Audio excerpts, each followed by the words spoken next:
দর্শক, কুয়েট ক্যাম্পাসে আছেন সহকর্মী মহেন্দ্রনাথ সেন। সরাসরি চলে যাচ্ছি তার কাছে। মহেন্দ্র, আন্দোলনের সর্বশেষ পরিস্থিতি আমাদের জানান। রীতা, আপনি যেমনটি বলছিলেন, ছাত্ররা কিন্তু বিকালে চিত্র প্রদর্শনীর মাধ্যমে আহতদের যে ছবি প্রদর্শিত হওয়ার কথা ছিল, কিন্তু দুর্যোগপূর্ণ আবহাওয়ার কারণে তারা আজকের কর্মসূচি আগামীকালকে নিয়েছে। এবং ভিসি মহোদয় উনি আমাদেরকে জানিয়েছিলেন যে পদত্যাগ বাদে সকল দাবি দেওয়া কিন্তু তারা মেনে নিয়েছে। ফলে এবং উনি সাংবাদিকদের সাথে আলাপচারিতাকালে তিনি বলেছিলেন যে মাঠের অলরাউন্ডার আমি, আর ঘরের allrounder Taillex. Taillex toilet cleaner, clean মানেই টাইলক্স।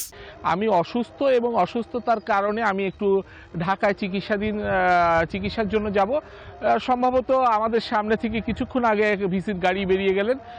তিনি হয়তো চিকিৎসার উদ্দেশ্যেই ঢাকায় রওনা হয়েছেন।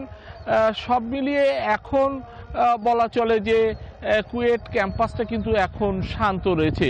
এই ছিল মোটামুটিভাবে আমার কাছে সর্বশেষ সংবাদ। মহেন্দ্র, ধন্যবাদ আপনাকে। আমরা শুনছিলাম কুয়েটে ক্যাম্পাস থেকে জানাচ্ছিলেন আমাদের সহকর্মী মহেন্দ্রনাথ সেন।